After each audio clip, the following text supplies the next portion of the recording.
मैं सुधांशु मिश्रा अपने चैनल मिश्रा जी के माध्यम से आप सभी श्रोतागण को चंदन वंदन और अभिनंदन। नीलाम्बुजश्यामलकोमलांगं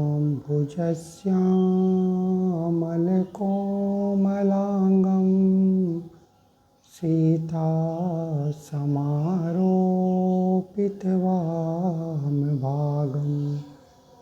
पाणौ महासायैकचारुचापं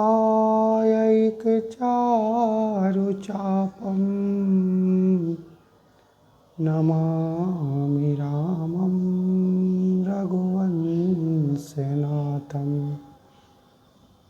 नमामि रामं रघुवंशनाथं।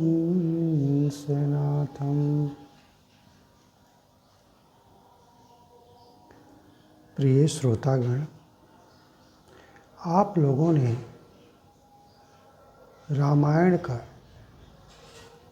सबसे प्रमुख पात्र जो राम भक्ति में ओतप्रोत थी और भक्ति के चलते ही पूरे रामायण में उसको जाना जाता है, साथ ही साथ पूरी दुनिया जब भक्ति की नाम आती है तो उसकी चर्चा जरूर करती है।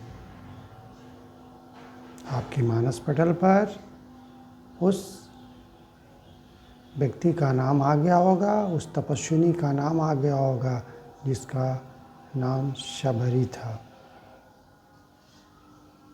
लेकिन क्या आप लोग जानते थे कि उस शबरी थी कौन और उसका वास्तविक नाम क्या था? चलिए आज इस विषय में आज हम लोग चर्चा करते हैं। शबरी का वास्तविक नाम, मूल नाम श्रमणा था और वो जंगलों में भील जाति के यहाँ जन्म ली थी। साबर कुल में जन्म लेने के चलते उसका नाम शबरी पड़ा, जबकि उसका मूल नाम श्रमणा था। साबर कुल में जन्म लेने के चलते शबरी के नाम से वो प्रसिद्ध हुई। शबरी, इस नाम के पीछे एक और भी तर्क है। शबरी यानी शब्र, शब्र मतलब कि संतोष। उन्होंने इतना संतोष किया, वो इतनी धैर्य की प्रतिमूर्ति बन गई, इतनी शबर की कि अंततः उसे भगवान श्री राम के दर्शन होके ही रहे। शबरी की भक्ति हमें इस बात को बताती है कि मनुष्य घबराए नहीं, सब्र के साथ, धैर्य के साथ, संतोष के साथ अपने काम में लगे रहे और ईश्वर की भक्ति करे। निश्चित रूप से शबरी की तरह एक न एक दिन ईश्वर का दर्शन आपको जरूर मिलता है और मनोवांछित पद भी प्राप्त हो जाता है। शबरी जब कुंवारी थी तो उसकी शादी तय हुई। जब उसका विवाह तय हो गया तो वो अपने सखियों के साथ अपने कमरे में बैठी थी।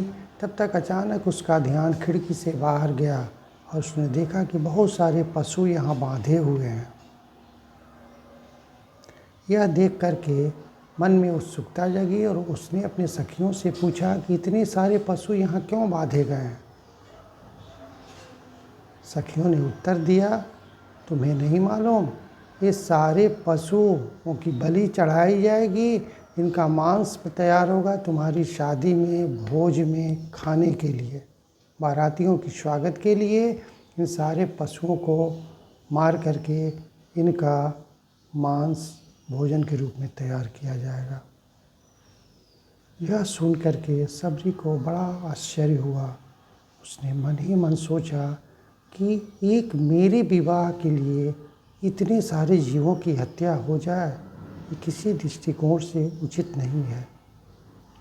और जब से उन्होंने सखियों के मुंह से बात सुना, तब से वह बहुत ही गंभीर मुद्रा में रहने लगी और बहुत उदास रहने लगी और बहुत कुछ सोचने लगी। लेकिन घर वाले और सखियों को ये लगा कि शादी होने वाली है, अपने घर से जुदाई होगी, माँ बाप को छोड़ के जाएगी, हम लोगों को छोड़ के जाएगी, इसीलिए ही शायद दुखी हो। लेकिन सबरी तो उन पशुओं की बलि चढ़ने के चलते दुखी थी और उन्होंने दृढ़ संकल्प कर लिया कि मैं अपनी खुशी के लिए इतने पशुओं को बलि नहीं चढ़ा सकती। और उसने इस दृढ़ संकल्प को कार्य रूप में बदला और रात में चुपके से अंधेरे में वो घर छोड़ कर के भाग गई। न मेरी शादी होगी, न इतने पशुओं की जान जाएगी।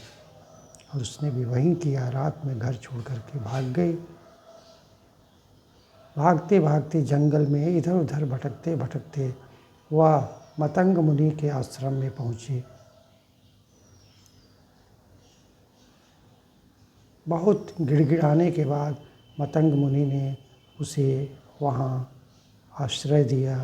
वो लगातार मुनि की सेवा करती थी, आश्रम को झाड़ती बुहारती थी, फूल लाती थी, घर की लिपाई पुताई करती थी और मुनि के साथ साथ अपने भी नित्य भजन कीर्तन में लगे रहती थी। ईश्वर के प्रति उसकी आस्था और सेवा भावना देख करके मतंग मुनि बहुत प्रसन्न रहा करते थे। उन्होंने हमेशा के लिए सबरी को अपने आश्रम में रहने के लिए निश्चिंत कर दिया। कुछ वर्षों के बाद मतंग मुनि का देहांत हो गया, लेकिन वो स्वर्ग लोक जाने के पहले सबरी को ये कह करके गए थे कि तुम निरंतर प्रभु का वंदना करते रहना, ईश्वर की गुणगान करना, नित्य प्रति जो तुम्हारा सेवा भाव है उसी में लगा रहना। कुछ वर्षों के बाद तुम्हें प्रभु श्री राम भगवान जरूर मिलेंगे। सबरी 10,000 वर्ष तक रोज़ सुबह उठ करके जंगल से ताज़े फूलों को लाना, घर की लिपाई पुताई करना, फूलों को बिछाना, मीठे मीठे बेर तोड़ करके लाना और रोज़ प्रभु का इंतज़ार करना और गुरु को याद करना, यही उसकी रोज़ की दिनचर्या बन गई थी। अंततः एक दिन सीता हरण के बाद जब राम और लक्ष्मण उनकी तलाश में घूम रहे थे तो वो सबरी के आश्रम में आए और साक्षात उन्होंने सबरी को दर्शन दिया और दर्शन के साथ साथ उसने सबरी के जूठे मीठे बेर को भी खाए।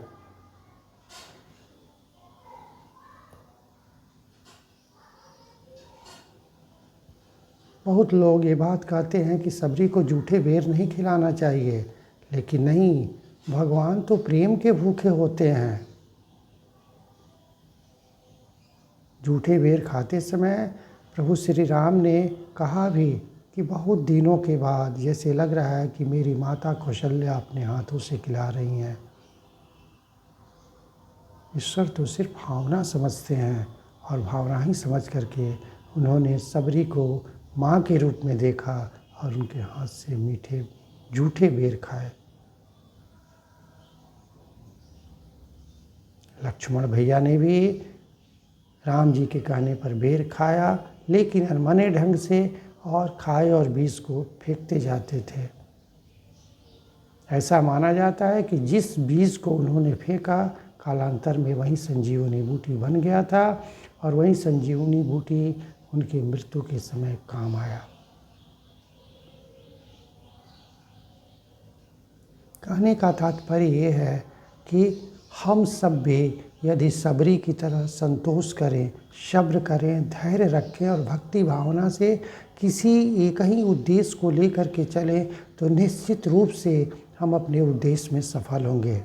ज़रूरत इस बात की है कि मेरे अंदर आस्था कितनी है, मेरे अंदर धैर्य कितना है, संतोष कितना है और परमार्थ की भावना कितनी है।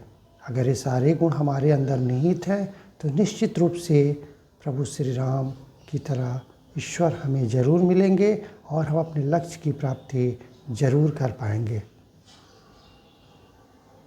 इसी के साथ मैं अपनी वाणी को विराम देता हूँ।